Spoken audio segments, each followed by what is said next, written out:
Hola a todos, bendiciones. En esta oportunidad quiero hablar acerca de algo que vengo aprendiendo y es de la llenura del Espíritu Santo o la plenitud del Espíritu Santo, como se conoce también en otros círculos teológicos. El versículo clave para hablar de este tema se encuentra en Efesios capítulo 5 versículo 18, que dice: "Y no os embriaguéis con vino, en lo cual hay disolución, sino sed llenos del Espíritu". Mirando un poco el contexto, el apóstol Pablo está hablando acerca de que nosotros tenemos que andar como hijos de luz, tenemos que comportarnos como tales, es decir, andar en la luz y no en las tinieblas, digamos, en los hechos o en los actos de la oscuridad, que en realidad está haciendo referencia a los pecados ocultos que tenemos, que si bien nosotros por ahí pensamos que son ocultos, pero en realidad ante la omnisciencia poderosa de Dios no hay nada oculto, a Dios no le podemos esconder nada.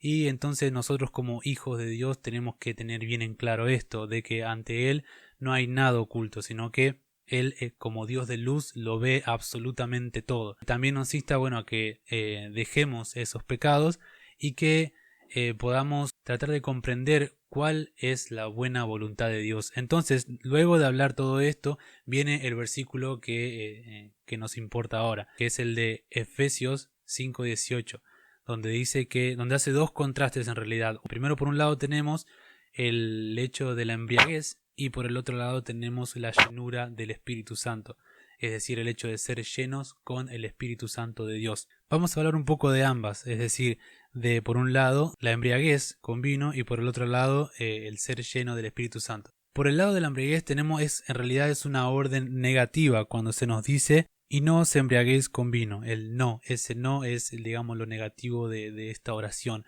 En el tiempo en el que se encuentra es presente imperativo. ¿Qué es el presente imperativo? El presente imperativo es un mandato a hacer alguna cosa en el futuro e implica una acción continua y repetida. Es decir, que se nos está mandando a no embriagarnos, pero no solamente una vez, sino que es un mandato que va a demandar una acción repetida en el futuro. Es decir, dejen de embriagarse de manera permanente, o sea, para siempre, dejen esa práctica para siempre.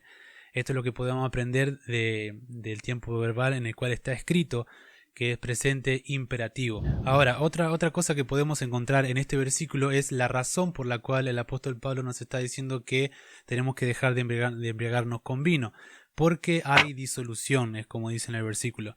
Y estuve comparando entre varias versiones de la Biblia. Esto está muy bueno, por ejemplo, cuando uno quiere hacer un devocional o cuando está haciendo un estudio bíblico, una exégesis, comparar con otras versiones, con otras traducciones, para ver la riqueza que por ahí los diferentes traductores encontraron. Y por ejemplo encontré esto que vamos a ver ahora. En la Reina Valera 1960 nos encontramos que dice: "No os embriaguéis con vino, en lo cual hay disolución, antes bien sed lleno del Espíritu". Este fue, digamos, el que tomé como referencia. Después también tenemos en la Nueva Traducción Viviente que dice: "No se emborrachen con vino, porque eso les arruinará la vida. En cambio, sean llenos del Espíritu Santo". Esta versión me gustó mucho en particular.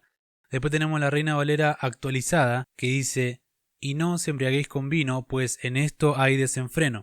Más bien, sed llenos del Espíritu". La nueva versión internacional dice: "No se emborrachen con vino, que lleva al desenfreno. Al contrario, sean llenos del Espíritu". Entonces se nos da la razón por la cual no debemos embriagarnos con vino.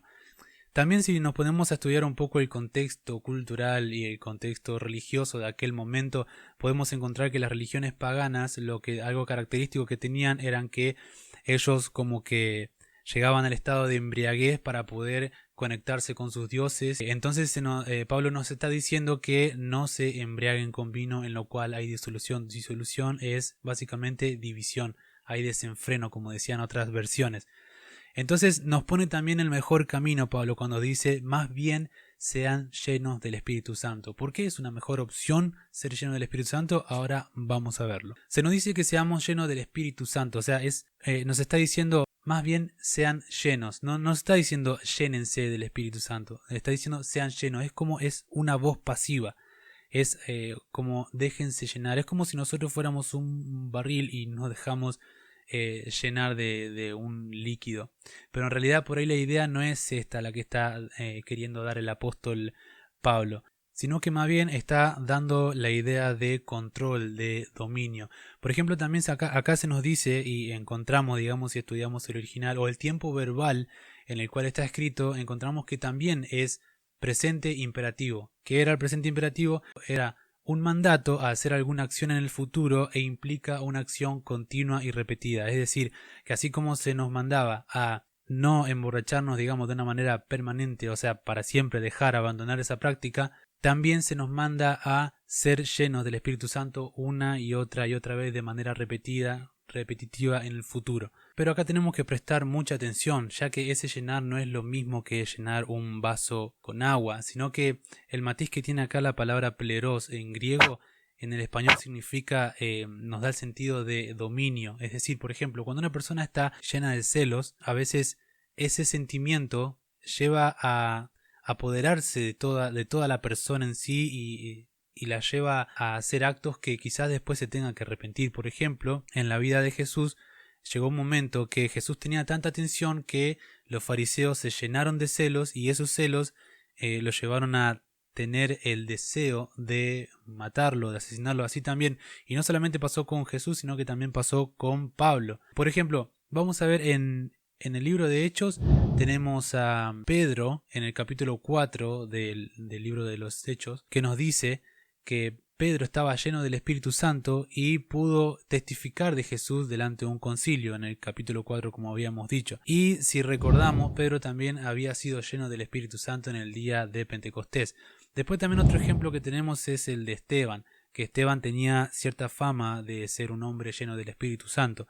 Y después lo vemos también en el momento de su martirio, que lleno del Espíritu Santo pudo ver el cielo abierto y a Dios y a Jesús sentado a la diestra de Dios, ¿no? Eso se encuentra en Hechos capítulo 7, versículo 55. Y para mencionar otro ejemplo también tenemos al apóstol Pablo, cuando Ananías le hizo la oración, digamos, la oración que iba a comenzar la vida cristiana de Pablo, fue lleno del Espíritu Santo. Después también encontramos en otro momento en el libro de Hechos que Pablo, lleno del Espíritu Santo, pudo confrontar al falso profeta Elimas, que esto se encuentra en Hechos capítulo 13 versículo 9.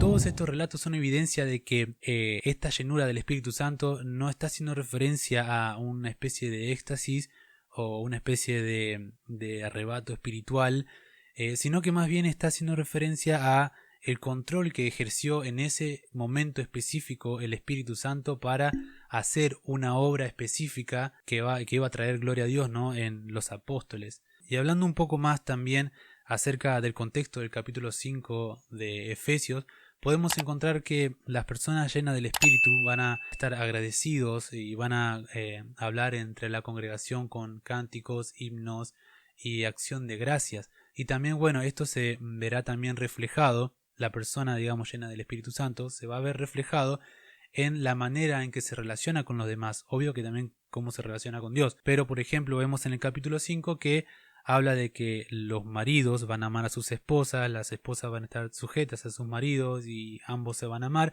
y Dios se va a glorificar en la relación matrimonial. También con los hijos van a obedecer a los padres y los padres no los van a provocar a ir a los hijos. También esto se va a ver, o sea, las personas llenas del Espíritu Santo se va a ver en sus relaciones, por ejemplo, laborales. Quizás en aquel momento, en aquel tiempo eran esclavos y la relación era esclavo y amo. Hoy en día, en mi trabajo, por ejemplo, es un empleador, mi jefe, hay diferentes tipos de jefes y bueno, una persona llena del Espíritu Santo se va a ver reflejada en cómo se trata con los demás. Si bien los demás no son cristianos, pero bueno, tiene que estar esa diferencia de decir, bueno, esta persona es cristiano y uno tiene que ser luz en ese caso porque está rodeado prácticamente de tinieblas. Entonces, como podemos ver por el contexto de este capítulo, que las personas que están llenas del Espíritu Santo se va a reflejar en el fruto espiritual que van a demostrar en sus relaciones, tanto en las relaciones con sus semejantes y en la relación con Dios. Es decir, estar lleno del Espíritu Santo nos ayuda a relacionarnos bien con los demás y también relacionarnos bien con Dios. Pero también quiero mencionar un pasaje paralelo que se encuentra en la Biblia, que está en Colosenses capítulo 3 versículo 16 y también versículo 17 hoy. Estaría bueno estos versículos ubicarlos en columnas como para ver la comparación y de esa manera poder entender por qué son paralelos, porque hay mucha similitud, hay mucha semejanza entre ambos versículos. Y también, bueno, nos arrojan mucha luz y conocimiento si los comparamos. Así que vamos a ver qué nos dicen estos versículos.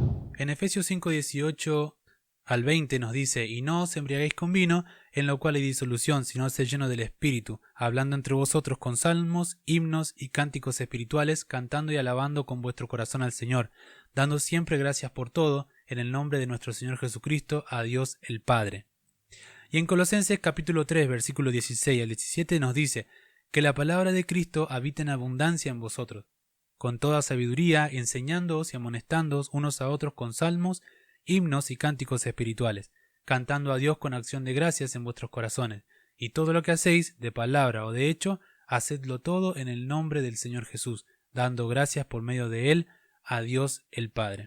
Entonces podemos ver dos cosas claves en estos versículos. Es el hecho de que primero en Efesios tenemos el mandato de ser lleno del Espíritu Santo, y después en Colosenses capítulo 3 versículos 16 tenemos el mandato de ser llenos de la palabra de Cristo, es decir, la palabra de Cristo habite en vosotros de manera abundante. Es decir, que si seguimos leyendo vemos el resultado de estar lleno del Espíritu Santo y de estar lleno de la palabra de Cristo, de la palabra de Dios. Vamos a reflejarlo con himnos, cánticos espirituales, y vamos a estar agradecidos a Dios por todo por medio de Jesucristo. Y después también, si seguimos leyendo en el capítulo 3 de Colosenses, vamos a ver los mismos resultados que en Efesios capítulo 5. Es decir, la relación matrimonial va a ser para gloria de Dios. Los maridos van a amar a sus esposas como Cristo amó a la iglesia. Las esposas van a estar sujetas a sus maridos, los hijos van a ser obedientes a los padres y los padres no van a exasperar a sus hijos. Y después también vemos la misma relación correcta entre el empleado y el empleador, es decir, el amo y el esclavo. Entonces podemos ver que estar lleno del Espíritu Santo y estar lleno de la palabra de Cristo van a generar los mismos resultados en la vida del cristiano. Entonces podemos entender que el estudio serio de la palabra de Dios nos va a llevar a conocer la voluntad de Dios y saber cómo responder ante las circunstancias, o a saber cómo actuar en la vida diaria, digamos. Y de esta manera el fruto espiritual se va a manifestar en nuestras vidas y vamos a poder dar gloria a Dios con nuestra manera de vivir, y no va a ser solo de labios. Si una persona está llena del Espíritu Santo, siempre va a ser eso. El fruto espiritual va a demostrar de qué estamos llenos y en qué camino andamos, digamos, si andamos en el camino de luz o en el camino de las tinieblas, como dice Efesios capítulo 5. Así que bueno, ese fue el video, hasta acá llegó. Espero que este video les haya sido de bendición, y bueno, y todo esto que he aprendido para mí me sirvió mucho, me sirve mucho. Y bueno, obvio que hay que seguir estudiando las escrituras, y hay que seguir conociendo a Dios cada día más, tanto en oración como en estudio de la palabra. Así que no se olviden suscribirse, apretar el botoncito de la campanita, y bueno, será hasta el próximo video. Dios los bendiga un montón.